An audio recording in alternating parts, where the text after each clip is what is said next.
আজ আমাদের ধারাবাহিক রুহানি অনুষ্ঠানে আমরা কিছু আলোচনা করিব সিরাতাল মুস্তাকিমের আরো এক তথ্য সম্পর্কে এবং উক্ত উল্লেখকৃত সেই তথ্য হইল কলব চালু হইলে বোঝার কি উপায় তাহার কিছু পরিচয় সম্পর্কে সঠিক দলিল প্রমাণ সহ সম্পূর্ণ আধ্যাত্মিক দৃষ্টি অনুসারে এবং দেহ তথ্যের হিসাব অনুযায়ী আজকের পর্বে কিছু আলোচনা করা হইবে। কারণ উক্ত মহাকঠিন সেই রুহানি বিষয়কে যদি সঠিকভাবে উপলব্ধি করা যায় তবে বর্তমান জামানার প্রত্যেক মানব গোষ্ঠী উপলব্ধি করিতে সক্ষম হইবে উক্ত কলব চালু হইলে বোঝার কি উপায় তাহার কিছু পরিচয় সহ সিরাতাল মুস্তাকিমের হাকিকত সম্পর্কে প্রত্যেক ব্যক্তি আরো বহু এলেম অর্জন করার জন্য সঠিক রুহানি হিসাব অনুযায়ী এবং বাতিনি তালিম অনুসারে অবশ্যই সক্ষম হইতে পারিবে ইনশাআল্লাহ তাআলা।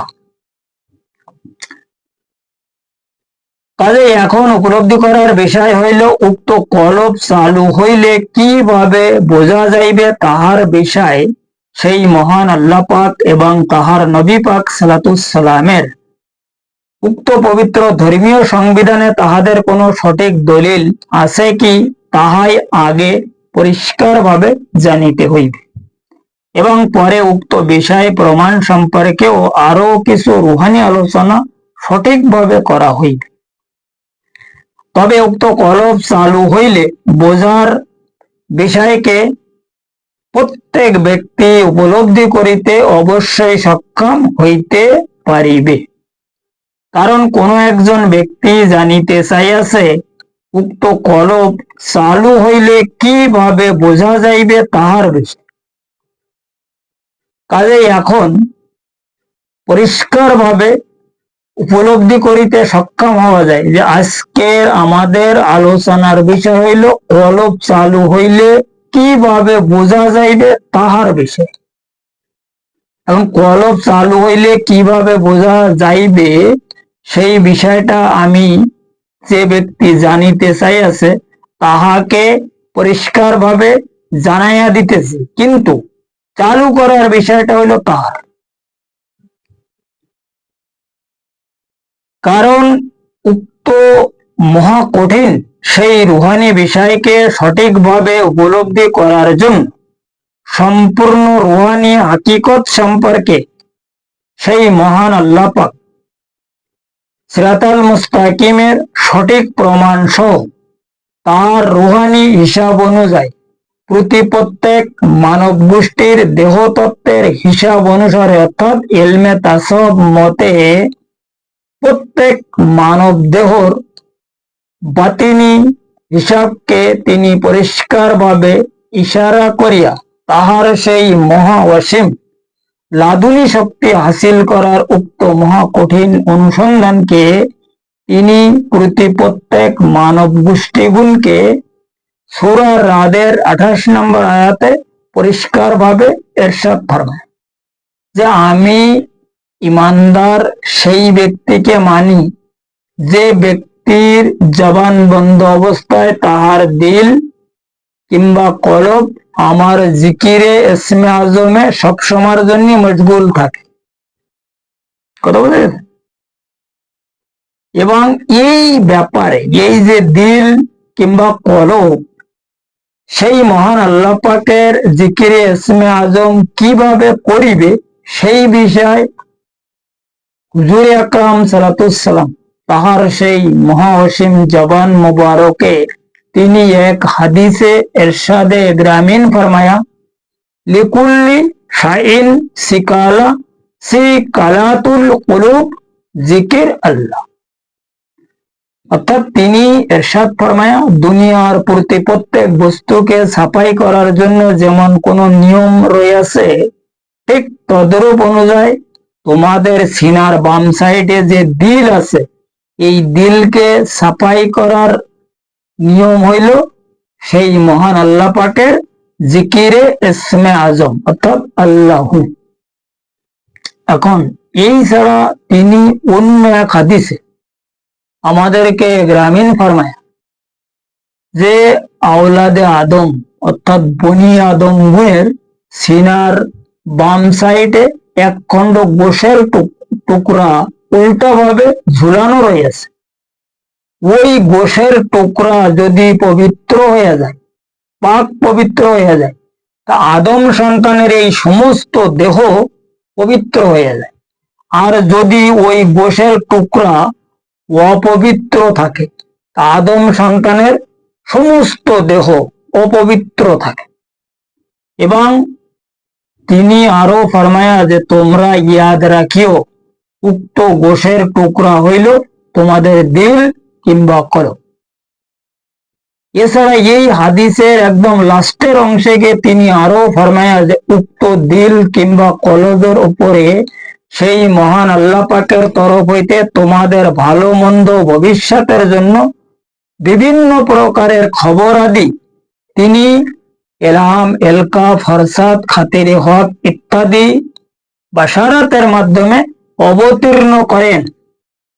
আর এই ব্যাপারেও কোরআন শরীফে পরিষ্কারভাবে বলা আছে, সেটা হচ্ছে কি ওয়াফি আনফুসিকুম আফালা তুবসিরুন। এই যে ওয়াফি আনফুসিকুম আফালা তুবসিরুন শব্দের অর্থ হইল যে আল্লাহ পাক ফরমাইতে যাচ্ছে যে আমি তো তোমাদের মধ্যেই আছি, তোমরা যেখানে থাকো আমি ওই জায়গায় থাকি, কিন্তু তোমরা আমাকে মোটেও দেখিতে পাও না। কারণ কি তোমাদের মধ্যে আমার কোনো বাশারাত নেই। এখন এই দিলকে যে সময় সঠিকভাবে সাফ সাফাই করা যাবে, তখন এই দিলের মধ্যে সেই মহান আল্লাহ পাকের ইসমে আজম প্রবেশ করে। আর ইসমে আজম হইল তাহার একটা প্রাণী। সেই প্রাণী যখন আমাদের এই দিলের মধ্যে প্রবেশ করে, তখন ওই ইসমে আজম কি করে, আমাদের দিলের মধ্যে প্রথমের থেকে সেই মহান আল্লাহ পাকের কিছু প্রাণী রাখা আছে যাহাদের নাম হইল লতিফায়ে কলব। এখন এই কলব রুহুকে ওই ইসমে আজম জিকিরে ইসমে আজম শিক্ষা দেয়, সেটা হচ্ছে কি আল্লাহু জিকির। এখন এই আল্লাহু জিকির যে সময় মানে দিলের ভিতরের প্রাণীরা শিখে ফেলে, এ যখন করা শুরু করে দেয়, তখন ইয়ে বন্ধ হয় না। ইয়ে জবান তোমার চলুক না চলুক, ও সবসময় জন্য আল্লাহু আল্লাহু করিতে থাকে। কারণ যেমন আমাদের দিল, আমরা যদি এই জবান বন্ধ রাখি, শ্বাসও বন্ধ রাখি, নাকও বন্ধ রাখি, তারপরও আমাদের দিল কিন্তু পাম্পিং স্টেশন যেটা, এটা দেখ দেখ টিক টিক করিতে থাকে। ঠিক তদরূপ অনুযায়ী এই ধ্যাক ধ্যাক টিকটিকের সাথে সাথে যে ধ্যাক ধ্যাক টিকটিক যেভাবে করে না, যে ব্যক্তির কলব চালু হইয়া গিয়াছে ওই ব্যক্তির দিল আর কোনো সময় জন্য ধ্যাক ধ্যাক টিকটিক করে না। এটা হলো মেন মানে বোঝার উপায়। ওই দিল তখন কি করে, আল্লাহ হু আল্লাহ হু। শ্বাস যখন ভিতরে যায় তখন বলে আল্লাহ, যখন বাইরে যায় তখন বলে হু আল্লাহ হু। ইয়ে সবসময়ের জন্য অটোমেটিক কাল চলিতে থাকে। জিকির কলব চালু হইবার পরে বোঝার একমাত্র উপায় হইল এই। কিন্তু বর্তমান সময় কিছু তরিকাপন্থী লোকেদের মানে মুখে শোনা যাচ্ছে এবং তারা প্রচার দিচ্ছে, এবং তাহাদের বিশাল বড় বড় দরবার এবং বহুত মুরিদ মাত্তাদের তারা শিক্ষা দিচ্ছে যে জিকিরে কলব চালু হওয়ার পরে এই দিল ধরম ধরম আওয়াজ হয়, এই গোশের টুকরা লাফাতে থাকে। এসব একদম বাজে কথা। এগুলো হচ্ছে শয়তানের প্ররোচনা, এটা হচ্ছে শয়তানি কাজ কারবার। কথা বলে গেছে। এই দিল হইল মানে লতিফায়ে কলবের ঘর। এখন ওই কলব ঘরের ওই দিল অর্থাৎ ঘর, এই ঘরের মধ্যে যে সমস্ত মানে প্রাণীরা বসবাস করিতেছে, তাহাদের যখন কথা বলানো যাবে, তাহাদের যখন আওয়াজ করানো যাবে, তখন সেই ব্যক্তিকে বলা হয় জিকিরি কলব চালু হইয়াছে। এই ঘরের ভিতরে যারা আছে তাদের বাইরে করতে পারবো না, ঘর ধরে নাড়াতে থাকলাম, এটা নিয়ে কোনো সময় জানি জিক্রি কলব হয় না, এটা কলব জারি বলে না এটারে। এই এই বিষয়ে বহুত লোকের মুখে শোনা যাচ্ছে, এবং বহুত লোক এই যে আমার সঙ্গে বলে যে বাবা এই ব্যাপার। আমি বললাম কোরআন হাদিস যদি তারা না মানে, কোরআন হাদিসের হিসাব কিতাব তারা যদি না মানতে চায়, তাহলে তাদের সঙ্গে আমাদের তর্ক করার কোনো দরকার নেই। অন্তিম সময় যেয়ে বোঝা যাবে। কারণ এই গোশের টুকরা সেই দিন শেষ বিচার দিবসে আমাদের সঙ্গে উপস্থিত হবে না, গোশের টুকরা এই জমিনে মানে মিশে যাবে। এর ভিতরে যে প্রাণী আছে লতিফায় কলব, যার নাম আছে কলবে সেলিম, এই প্রাণী আমাদের সঙ্গে থাকিতে পারিবে। আর যে ব্যাপারে তিনি আমাদেরকে ঘোষণা ফরমায়া, ইয়াউমা লা ইয়ানফাউ মালু ওয়ালা বানুনা ইল্লা মান আতাল্লাহা বিকলবিন সেলিম, তোমাদের পিতামাতা, ভাই ব্রাদার, স্ত্রী পুত্র, আত্মীয় স্বজন, জমাকৃত মাল দৌলত কোনো কাজে আসিবে না সেই দিন বিচার দিবসে, যদি তোমাদের সঙ্গে কলবে সেলিম উপস্থিত না থাকে। অবশ্যিলা মাফিস সুদূর, এই সুদূর মানে হইল সিনা। এই সূরা জারিয়াতের মধ্যে এই কথা বলিতেছে পরিষ্কার ভাবে। এখন এই আমরা যদি এইভাবে মানে কি বলে এটারে, এই জিকিরের কলব চালু হওয়ার ভাবতা বা বিভ্রান্তর মধ্যে জীবন জিন্দিগি করি, অন্তিম সময় যেয়ে কেবল ওই ইয়ানফসি ইয়ানফসি করিতে।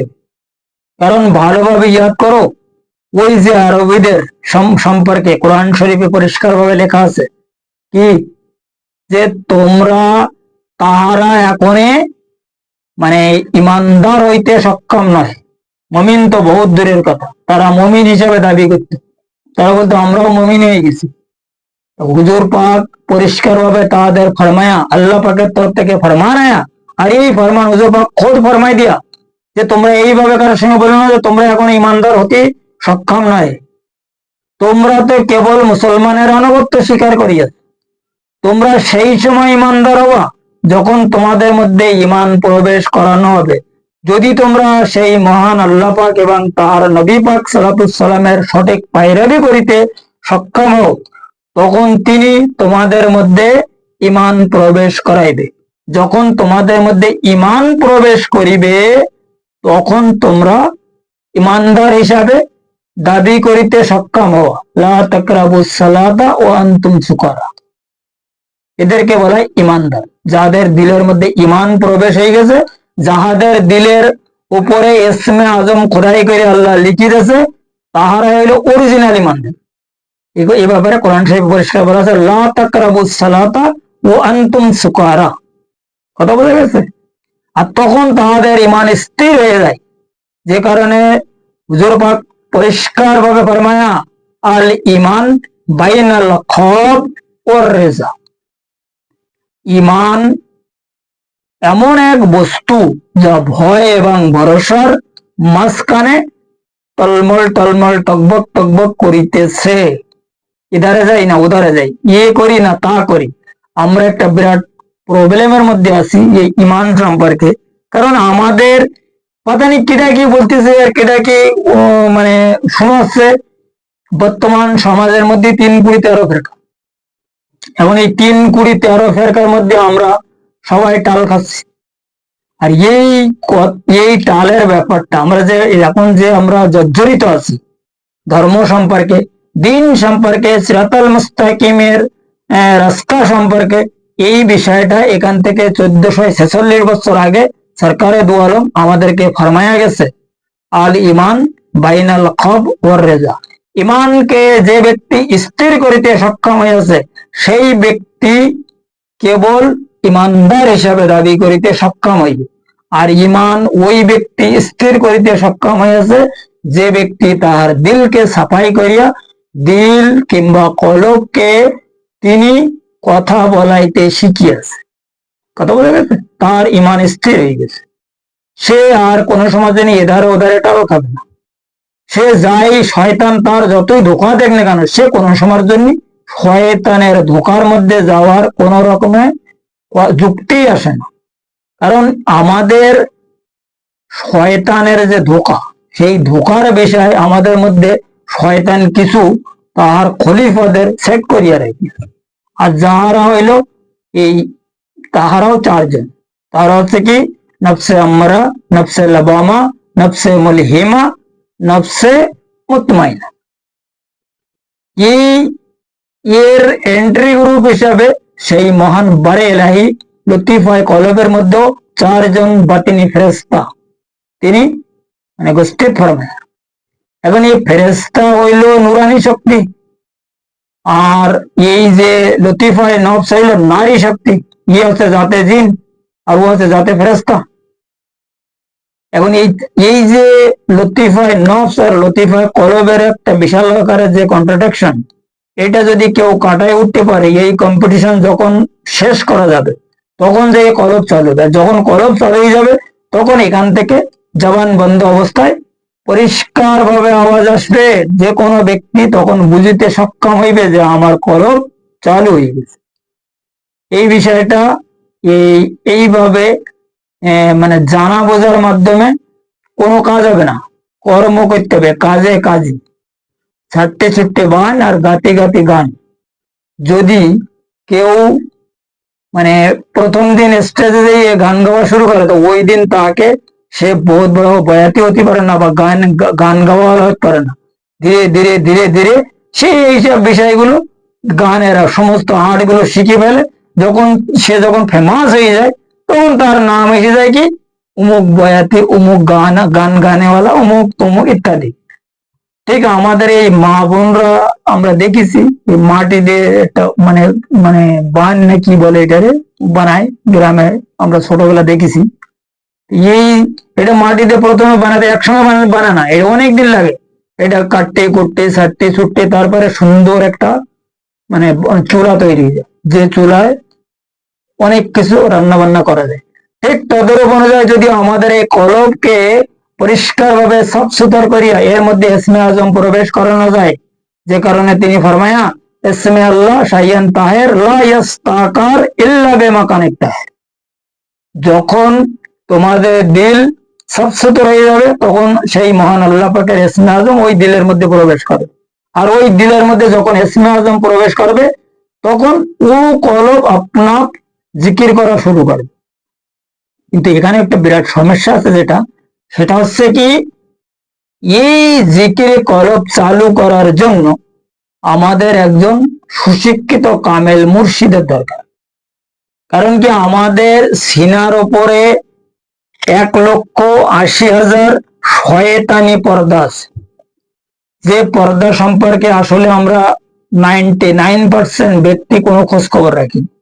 আমরা তো নামাজ রোজা হজ জাকাত কলমা কালাম বহুত কিছু করিতেছি, অবশ্যই এখানে অরিজিনাল মেন জায়গায় আমাদের তালা মারা রয়েছে। আর এমন ভাবে শয়তানি তালা যেভাবে শয়তান মেরে রেখেছে, এটা আমাদের মানে জানা বোঝার কোনো শক্তি নেই।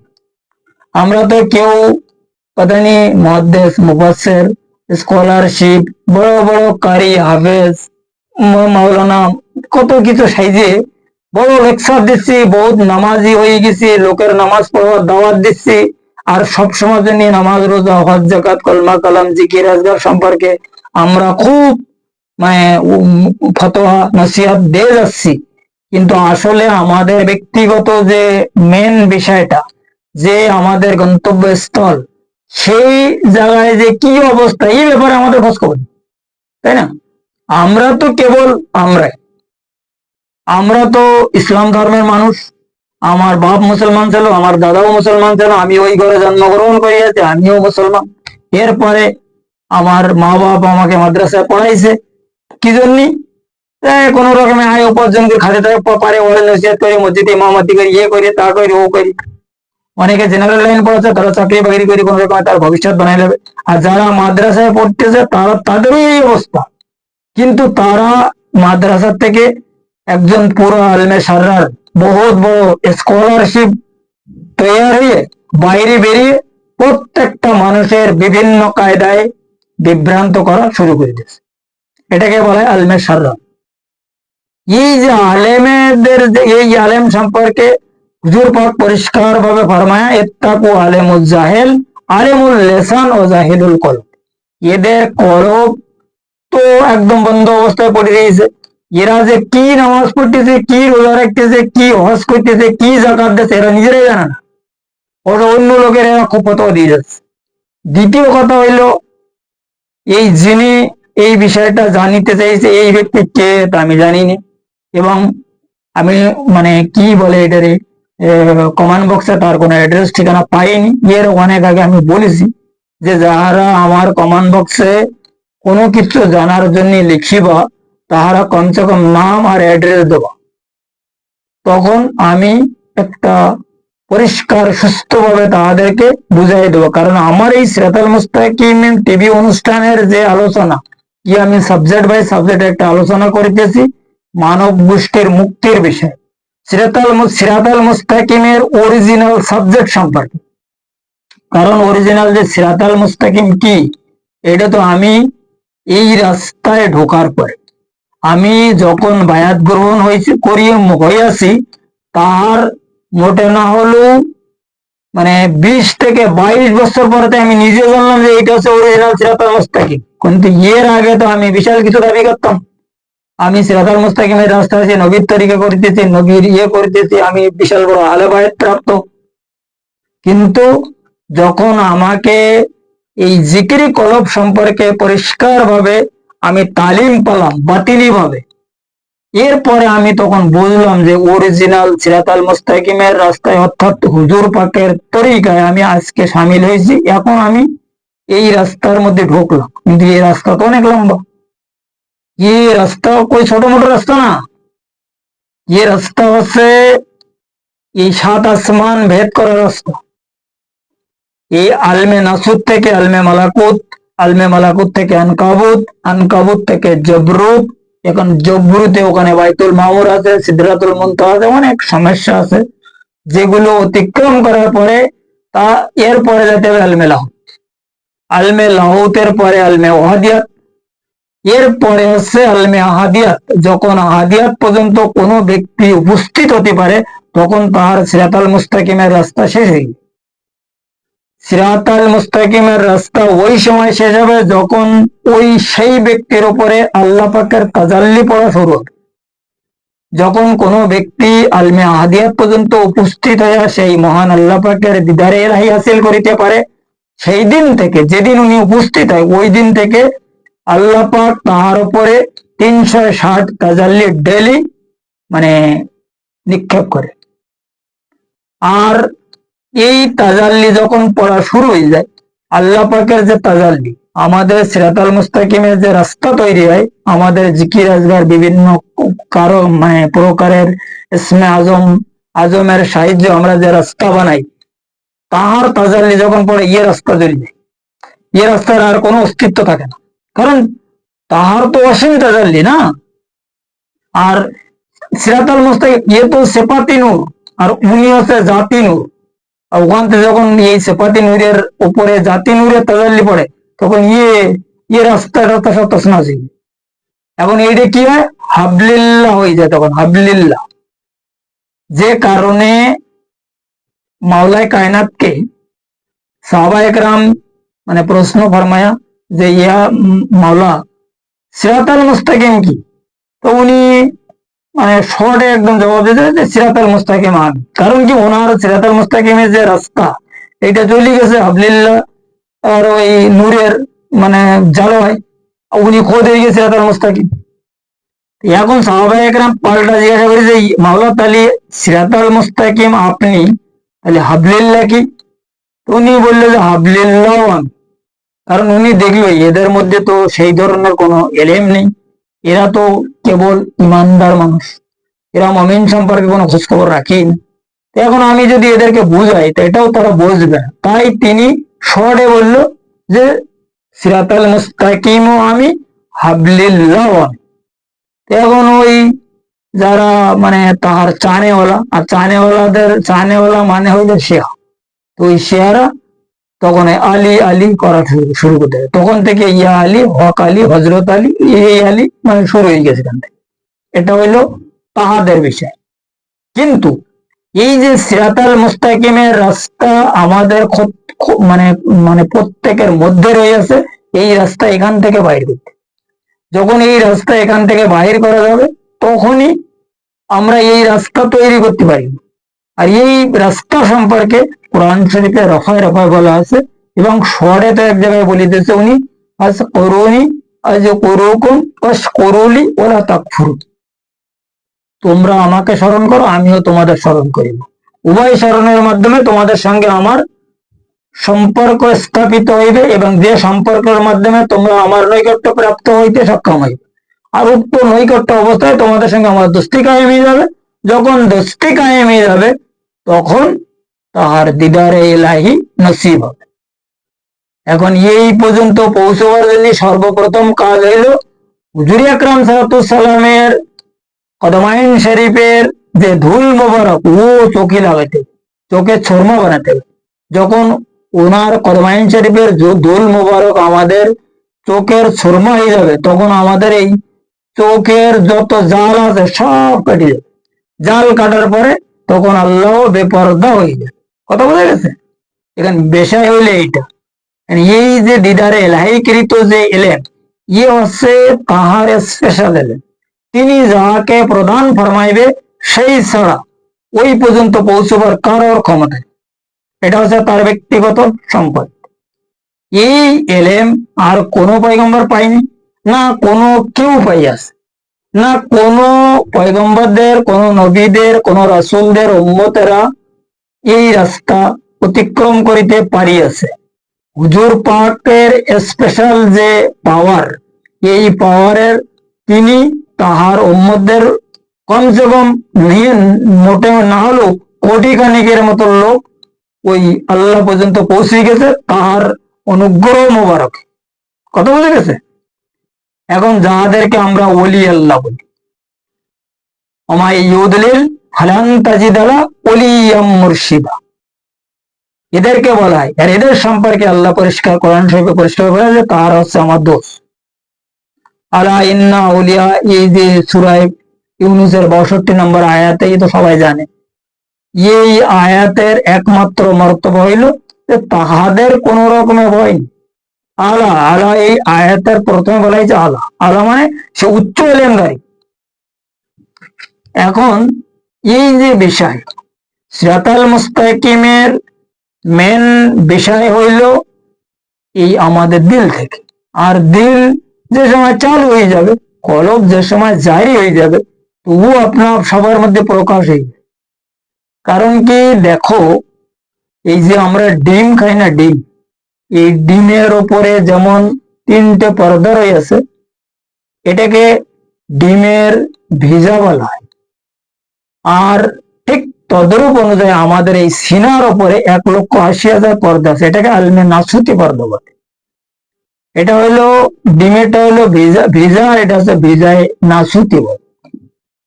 এখন এই ডিমের মধ্যে থেকে একটা বাচ্চা বাহির করার জন্য মুরগির দরকার। এখন এই ডিমের মধ্যে যে বাচ্চা আছে, এই বাচ্চা যদি কারোর বাচ্চা সম্পর্কে কারোর অখিফল না থাকে, কেউ না জানে, કોઈ অঞ্জান মানুষ ব্যক্তি থাকে, তো তার যদি বলা হয় যে ভাই এই ডিম তো আমরা খাচ্ছি, এই ডিমের মধ্যে কিন্তু একটা বাচ্চা আছে, আর যে বাচ্চা এই মুরগির মতন এই ঠিক এইরকম বড়, সেও আরো যদি মুরগি হয় তা বাচ্চা দিতে পারে, আর ডিমও দিতে পারে, সরি বাচ্চা নেই ডিম দিতে পারে। আর এই মুরগি যেরকম বিভিন্ন প্রকারের আওয়াজ করে, কক কক ফক ফক, ওই বাচ্চাও করতে পারে। কিন্তু ওই ব্যক্তির যদি ডিম সম্পর্কে কোন রকমের এলেম না থাকে, তো বলবে কি বলেন আপনি, আমি তো ডেইলি ডিম খাই, তো এর মধ্যে যদি বাচ্চা থাকতো তাহলে আমি দেখতে পেতাম না। কারণ ও তো ডিমের বাচ্চা সম্পর্কে এলেম। যেমন পানি দিয়ে এই বিদ্যুৎ সৃষ্টি হচ্ছে, এখন এই পানি আমরা খাচ্ছি, গোসল করতেছি, এই পানির মধ্যে আমরা কত কত সময় অনেকে পানির মধ্যে কাটাচ্ছে, তো কোন রকমের তার কোনো অসুবিধা হচ্ছে না। কিন্তু এই পানির থেকে যে বিজলি সৃষ্টি করা হচ্ছে, এই বিজলি, এই বিদ্যুতে যদি কেউ হাত লাগায়, সাথে সাথে শর্ট মারে, তাই না? এখন যদি কোনো ব্যক্তি বলে ভাই এই পানিতে যে তুমি নেমে আসো, এর মধ্যে কারেন্ট নেই, তোমার মাথা খারাপ। ঠিক ততটুকু ব্যাপারটা হচ্ছে এই এই যে সিরাতাল মুস্তাকিমের হিস্ট্রি, যে আমাদের দিলের মধ্যে সম্পর্কে যাদের এলেম নেই, তাদের বললে বলে না কি বলে পাগল মতন কি বলতেছে, কোন ধরনের কথাবার্তা। এই ডিমের মধ্যে থেকে বাচ্চা বাহির করতে গেলে যেমন একটা মুরগির দরকার হয়, আর আমাদের এই দিলের মধ্যে থেকে সিরাতাল মুস্তাকিমের রাস্তা বাহির করতে গেলে একজন মুর্শিদের দরকার আছে। উধারে মুরগির দরকার আর এধারে মুর্শিদ দরকার। এখন যখন যেমন ওই মুরগি তার সিনার গরমে ডিমের 3 পর্দাকে জ্বালাই দেয়, জ্বালাই দেওয়ার পরে ওর মধ্যে থেকে একটা বাচ্চা বাইরে, আর মুর্শিদ তার নজরে কিমিয়া শক্তির পাওয়ারে এই তার ভক্ত বা আশেকদের সিনার উপরে যে 1,80,000 পর্দা আছে এইগুলো সে জ্বালাই দেয়। জ্বালাই দেওয়ার পরে তখন ওর মধ্যে থেকে একজন ফেরেশতা বাইরে, আর যে ফেরেশতা এই রাস্তা তৈরি করে যার নাম হইল কলবে সেলিম। এখন এই এক ফেরেশতা যখন মানে বাইরে যায়, যখন ও কিছু রাস্তা তৈরি করে ফেলে অনেক ওর কষ্টে যায়, তখন ওর মধ্যে থেকে আরেকটা বাইর করে মসজিদ, সেটা নাম হচ্ছে কি কলবে মুনিব। এরপরে আরে ওই দুটো যখন মানে সামলাতে না পারে, কারণ এটা 7 আসমানের ব্যাপার স্যাপার না, তখন উনি আরেকটা ফেরেশতা বাইর করে, সেটা নাম হচ্ছে কি কলবে শহীদ। তো কলবে শহীদ যখন বাইরে যায় তখন ও ওই মানে আরশ মহল্লা পর্যন্ত ওর মতলব সম্পর্ক বা কানেকশন শুরু হয়ে কথা বলে গেছে। যে কারণে তিনি ফরমায়া যে কলমা শরীফ হইল একটা গাছ, যে গাছের শিকড় রয়েছে মুমিন বান্দাদের সিনার মধ্যে, আর এই ওই গাছের ডালপালা ও আসমানের উপরে আরশ মহল্লা পর্যন্ত পৌঁছে। এক হাদিসে তো উনি পরিষ্কার ভাবে ফরমায়া যে সেই মহান আল্লাহ পাকের এমন কিছু বান্দারই আছে যাহারা এই দুনিয়ার জমিনে অবস্থান করে, কিন্তু তাহাদের দেহ এই দুনিয়ার জমিনে অবস্থান করে বটে, তাহার দেহের মধ্যে যে সমস্ত রুহুরা আছে তাহারা সেই মহান আল্লাহ পাকের আরশ মহল্লার ছায়ার নিচে অবস্থান করে। এইটা কোথায়? এটা হচ্ছে মাকামে মাহমুদ, এই যে আরশ মহল্লার ছায়ার নিচে, কারণ উপরে হচ্ছে আরশে আজিম, নিচে হচ্ছে মাকামে মাহমুদ, যেটাকে আলমে ওয়াহাদিয়াত মুকাম বলা হয়, আর উপরে আলমে আহাদিয়াত। এই আরশ মহল্লার ছায়ার নিচে হচ্ছে মাকামে মাহমুদ, যেটার নাম হইল দরবারে রিসালাত। এই রিসালাত দরবারে রিসালাত পর্যন্ত যাহাদের রাসাই হয়ে গেছে, যাহারা সম্পর্ক করিতে পারিয়াছে, যাহাদের রুহু ওই পর্যন্ত আসা যাওয়া শুরু হয়ে গেছে, হুজুর পাকের সহবতে যারা সামিল হয়ে গেছে, তাহারা কোনো না কোনো কায়দায় হুজুর পাকের পাইরবির মাধ্যমে দিদারে এলাহি হাসিল করিতে সক্ষম হয়। এবং এই দিদারে এলাহি কৃত যে এলেম, ইয়ে ইসলাম ধর্মের সঙ্গে কোনো সম্পর্ক, কারণ ইসলাম আলাদা বস্তু, ইমান আরো আলাদা বস্তু, মুমিন ও সেই আরো আলাদা বস্তু, কথা বলে গেছে। আর মুমিনদের পরে হচ্ছে ওলিদের স্কুল। আর যখন ব্যক্তি মানে ওলি হয়ে যায়, তখন ওই ব্যক্তি দিদার এলাহি হাসিল না করা পর্যন্ত ওলি হতে পারে। এখানে একটা বিরাট সমস্যা রয়েছে। মুমিন হওয়ার জন্য বা ওলি হওয়ার জন্য আল্লাহ নূরের দরকার। মুমিন পর্যন্ত মানে যে বিষয়টা, এটা কিন্তু আমরা চেষ্টা করি মানে নূর তৈরি করতে পারি, কিন্তু ওই মুমিনের পরে ওলি পর্যন্ত যাওয়া, যেটা বেলায়েতের হিসাব কিতাব, এটা কোনো ব্যক্তির মানে ক্ষমতা নেই। এটা হচ্ছে সম্পূর্ণ হুজুর পাকের আর সেই মহান আল্লাহ পাকের একমাত্র হিসাব কিতাব। তাহারা দুইজন, এবং যে ব্যক্তিকে ওই পর্যন্ত পৌঁছবে তাহার মুর্শিদ, এই 3 জনে কম্প্রোমাইজ করে যখন যদি কারোর প্রতি একটু দয়া ফরমায়া, তাহারা সবাই ওলির স্তর পেয়ে গেছে। কথা বুঝছেন? এই হলো মানে আজকের পর্বের একটা মানে মোটামুটি আলাপ আলোচনা। জিকিরে কলব চালু হইলে বোঝার কি উপায় তাহার বিষয়। আর এই বিষয়ে যদি আরো পরিষ্কার ভাবে কারোর জানা বোঝার ইচ্ছা থাকে এবং জানিতে চাই, ডিসক্রিপশনে আমার নাম্বার দেওয়া আছে, এই নাম্বারে যদি কেউ যোগাযোগ করে তো পরিষ্কার ভাবে তাদেরকে আরো জানাই দেওয়া হইবে। অনেকে তো ইনশাল্লাহ যোগাযোগ করিতেছে, এরপরও যদি আরো কেউ করে, কারণ যিনি এই বিষয়টা জানিতে চাইছে তাহাকে তো আমি আমার হিসাব মতন জিকিরে কলব চালু হইবার যে হিসাব নিকাশ আর চালু হইলে কিভাবে বোঝা যায়, এ বিষয়টা তাহার জানার চেয়ে আরো সুন্দরভাবে আমি বুঝাই দিছি। তিনি যেভাবে আমার কমেন্ট বক্সে লিখি আছে তার চেয়ে অনেক সুন্দরভাবে আমি বুঝাই দিছি। এমন ভাবে বোঝানো হয়েছে যিনি মোটেও বোঝে না এ বিষয়ে সেও কিন্তু অবশ্য বুঝিতে সক্ষম হইবে। এখন এই জিকিরি কলব চালু করার যেটা মানে ফাংশন, যে সমস্যা, এটা হইলো তাহাদের নিজেদের ব্যক্তিগত সমস্যা। এইসব লোকেরা আমার কমেন্ট বক্সে লেখে যে হজরত এইটা কি হবে, বাবা এইটা কি হবে, ওইটা কি হবে। কিন্তু এরা আসলে ব্যাপার হচ্ছে যেখানে ডিসক্রিপশনে আমার নাম্বার দেওয়া আছে আমার ডাইরেক্ট ফোন করিয়ে জিজ্ঞাসা করলে তো মিটে। এবং সে যদি আউট অফ কান্ট্রিও থাকে তো আমাদের ইন্ডিয়ার যে কোড নাম্বার আছে এই কোড নাম্বারে সে ফোন লাগালি, অনলাইনে কথাবার্তা হয়ে যায়, অনলাইনে কথা বলা তো কোনো সমস্যা নেই। কিন্তু তা বাদ দিয়ে তারা মানে ডিসক্রিপশনে লিখতেছে এটা কি হবে, এটা কি বিধান। তখন প্রশ্ন তো সে ঠিকভাবে লিখতেও জানে না, না বলতেও পারে। এই মানে কি কয় এটারে, এই যে তরিকাতের রাস্তা, সিরাতাল মুস্তাকিমের হিসাব কিতাব, রুহানিয়াত সম্পর্কে, বেলায়েত সম্পর্কে তাদের তো কোনো এলেম ইনশাল্লাহ তাদের আছে বলে আমি মনে করিনি। এবং তারা যা যে বোঝে তাই লেখে, এবং ওই লেখাটা মানে আইডিয়ার করিয়া তাদের জবাব বা প্রশ্নগুলো উত্তর দিতে হয়। কমেন্ট বক্সে তো কতটা যে পড়ে দিয়েছে এই ধরনের লেখা তা আমি আসলে গুনে বলতে পারবো না। এখন এই কিছু কিছু লোক মানে লোকের লেখা দেখলি কিছুটা উপলব্ধি করা যায় যে এই ব্যক্তি আসলে জানা বোঝার জন্য কিছুটা আগ্রহ আছে, তাহাদের কেবল আমি জবাব দিই। কথা বোঝা গেছে? বিষয় হলে এইটা। এখন এই ব্যাপারে যদি কেউ আরো পরিষ্কার ভাবে জানিতে চায় তা আমাদের সঙ্গে যদি কেউ সম্পর্ক করে তাদেরকে আরো সুন্দরভাবে জানাই দেওয়া হইবে, বুঝাই দেওয়া হইবে, প্রমাণ প্রুফ সহ দেখাইও দেওয়া হইবে। এবং যদি এই সিরাতাল মুস্তাকিমের রাস্তায় কারো চলার ইচ্ছা থাকে তাদের চলার জন্য গাইডও করা হইবে। এই হইল মানে আমার মূল কথা। কারণ এই সিরাতাল মুস্তাকিমের মানে টিভি চ্যানেলে যে সমস্ত কথাবার্তার আমি মানুষের তালিম দিচ্ছি, তালিম বর্তমান সময় যদি কোথাও থাকে সেটা আলাদা বিষয়, কারণ আমার নজরে তো আমি কোথাও দেখিনি না বা শুনুন।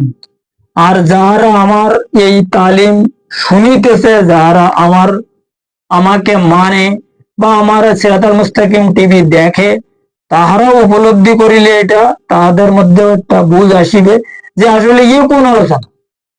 আর বিভিন্ন দরবারে বিভিন্ন মানে চ্যানেলে, ইউটিউব চ্যানেলে কি কি আলোচনা হচ্ছে এটাও তারা দেখলে দুইটা একসঙ্গে মানে কি করে এটা মানে ওজন করিলে পরিষ্কারভাবে রেজাল্ট সামনে এসে যাবে যে আমি কি আলোচনা করতেছি আর তাহারা কি আলোচনা করিতেছে। মেন বিষয়টা হইল আলোচনা বড় কথা না, ব্যক্তি বড় কথা না, দরবার বড় কথা না, বড় কথা হইল মুক্তি। আমাদের যেটা মুক্তির বিষয় এটা যদি আমরা ক্লিয়ার কাট ভাবে বুঝিতে সক্ষম না হয় তাহলে ওই রাস্তায় কাজ করবে কি? আর ওই রাস্তায় কাজ করার জন্য প্রথমে আগে তো যে কোনো কাজ করতে গেলে কাজটা তো আগে শিখতে হবে, ওই কাজটা আগে নিজেদের ভালোভাবে জানতে হবে, তারপরে ওই কাজের মধ্যে আমরা ইনভলভ হতে পারবো, তাই না? এই বিষয়টা হইলো ঠিক তদ্রুপ। রুহানিয়াত অত সোজা জিনিস না, রুহানিয়াত বড় বড় মহা কঠিন জিনিস।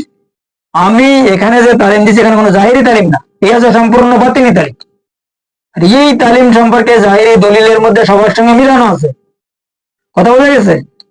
আজ পর্যন্ত দুনিয়ার জমিনে এই ইলমে তাসাউফ সম্পর্কে যত কথা, যত কিছু, যত রুহানি কিতাব, আমি 5,000-এর মতো রুহানি কিতাব পড়েছি, তবে কোন কথাবার্তার সঙ্গে প্র্যাকটিক্যাল হুবহু দলিল আমি পাইনি। একমাত্র হুজুর সাইয়েদনা গাউস পাক রহমাতুল্লাহ আলাইহির কিছু কিছু কিতাবের মধ্যে ইনশাআল্লাহ তাআলা একদম দলিল সহ প্রমাণ প্রুফ তিনি মিলাই দিয়ে গেছে।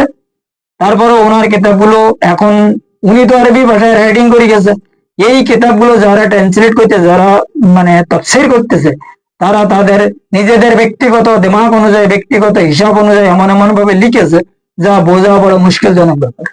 তবে হ্যাঁ, যারা এই রাস্তার মানুষ, যারা এই রাস্তায় মতলব মেহনত করনে ওয়ালা, আধ্যাত্মিক সম্পর্কে যাদের স্পিরিচুয়াল সম্পর্কে নলেজ আছে, তারা দেখলে বুঝতে পারে যে এই ব্যাপারটা তিনি এই লিখেছে। আর যিনি তাফসীর করেছে, যিনি এটা ট্রান্সলেশন করেছে, সেটা এইসব গড়বড় তার।